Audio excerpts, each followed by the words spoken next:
What's going on, guys? It's your average consumer, and today we got a big old package over here that we are going to unbox.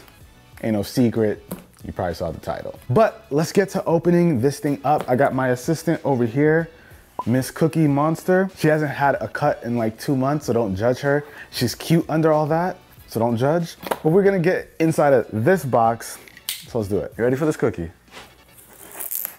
Ta-da! Is this the, oh, this is not even like the good side. Come on, Jay, why didn't you tell me? Ta-da! But yes, guys, we have the brand new 27-inch iMac. No, not iMac Pro. This is the standard iMac that a lot of us are pretty much used to. But Apple has done some really awesome upgrades to this guy, and we're gonna talk all about it. All right, what do we have here? This is, oh, that's for me. Personal. But over here, this is what? The keyboard and mouse. So we are looking at a Magic Mouse. But yes, we have the Magic Keyboard as well. And we also have Magic Trackpad. Oh, this thing comes with a nice microfiber cloth. This is the same one that we see in the XDR display. Yes. And of course, USB cable, paperwork, and stickers. But you know what's crazy, guys? This is like all the extra stuff in an iMac unboxing. Like, this is it. You know Apple. Simple packaging. So we could put all that to the side. And here goes the bad boy right here. And we do have the power cable tucked away right inside of here. So I think it's kind of important to have this, huh? And voila, guys. Here we have all of the contents inside of the box of the brand new 27-inch iMac. And I know you guys see it, right?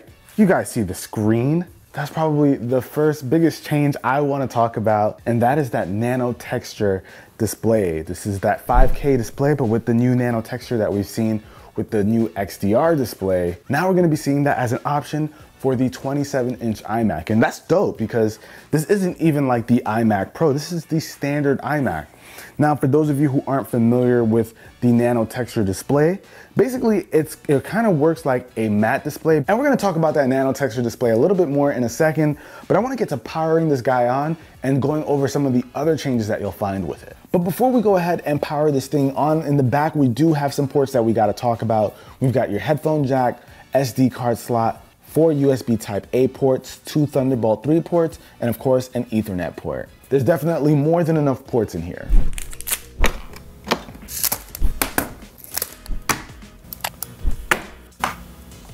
All right, Cookie, so we're all set up, we're good, we're done? I think we're done setting up, guys. So first thing we actually have to talk about is the design. This is a standard iMac design. We've seen this for years now. I think a lot of people thought that this thing would come in a completely new look. We've seen a lot of renders. A lot of people had their hopes up. It's clearly not what we've got going on over here, but maybe Apple is saving that for when they have their own chip inside of here and they're all Apple all the way. Save the redesign for that, maybe? So we are rocking the standard iMac look here with the new nano texture display.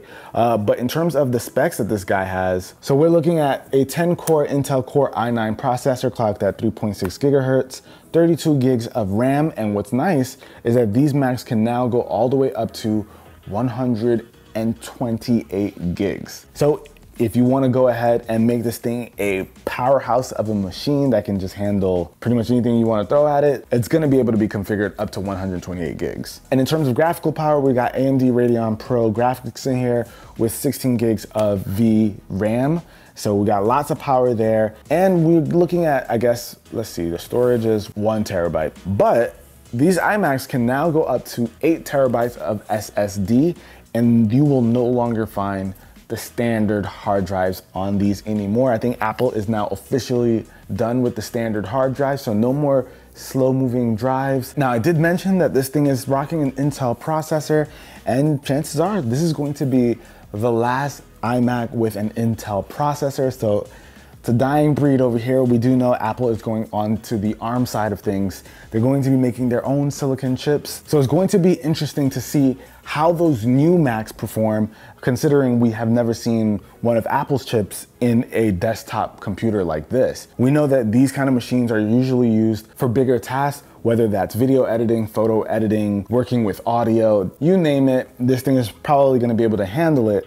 But we do know that for Intel side of things, we don't know how Apple's gonna perform. Chances are they're not gonna take steps backwards. So is this like the iMac to buy? If you wanna go in knowing what you're dealing with, chances are yes. Usually when you have new chips, compatibility with software is going to be something you wanna keep an eye on. I don't know how all the apps that are available for Mac are going to operate with Apple's new chips. It's gonna be something as a tech community, we're gonna have to really keep an eye on and just kind of see how it all works out. But these Intel-based Macs might warrant some really serious consideration. Now for me, I look at this machine and see something that's really powerful, and you kind of take a step back and you're like, well, if this thing can get so powerful, why do we have something like the iMac Pro? Well, I feel like this is a more entry-level Mac. I believe these start, what do these start at? Let me be right about this. So you can get a 27-inch starting at $17.99, and you can configure this thing all the way up to like $8 grand or something like that. But there's also the smaller 21.5-inch model. So if you want something a little bit smaller, a little bit more compact, those start at like 1,100 bucks. So there isn't as much of a barrier getting one of these guys compared to the iMac Pro, which starts at $5 grand. But this, I feel like it's a great starting point for someone who's maybe looking to get something a little bit more powerful in the Mac world, but they want some kind of like room to grow. This is the iMac that you want to take into consideration. You've got the 5K display, you've got the power behind it, you've got the RAM. Like I said, it can handle a lot, but I'm gonna have to test it out personally. I gotta give it the UAC treatment. Jay, we gotta put this thing through its paces, throw some footage at it and whatnot. You know the deal, man.